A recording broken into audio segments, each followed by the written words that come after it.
ఆదిశంకరాచార్య రచితం వివేక చూడామణిలో 14వ శ్లోకం నుండి 25వ శ్లోకం వరకు. అధికారిణమాశాస్తే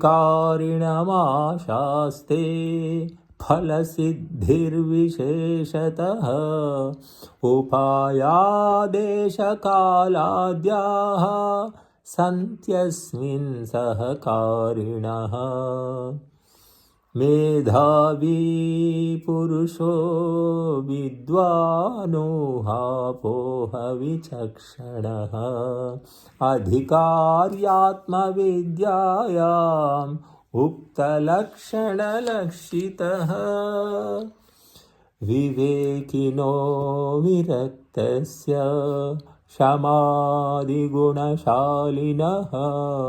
ముముక్షోరేవ హి బ్రహ్మ జిజ్ఞాసా యోగ్యతా మతా. ఆదౌ నిత్యానిత్యవస్తు వివేకః పరిగణ్యతే ఇహాముత్ర ఫలభోగ విరాగః తదనంతరం శమాదిషట్క సంపత్తిర్ముముక్షుత్వమితి స్ఫుటం. బ్రహ్మ సత్యం జగన్మిథ్యేత్యేవం రూపో వినిశ్చయః సోయం నిత్యానిత్యవస్తు వివేకః సముదాహృతః.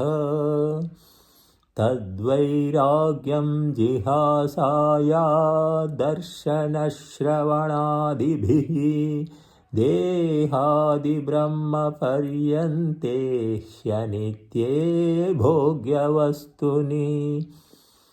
విరజ్య విషయవ్రాతా దోషదృష్ట్యా ముహుర్ముహుః స్వలక్ష్యే నియతావస్థా మనసః శమ ఉచ్యతే. విషయేభ్యః పరావర్త్య స్థాపనం స్వస్వగోళకే ఉభయేషామింద్రియాణాం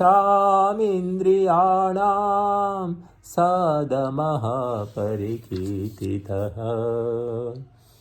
బాహ్యానాలంబనం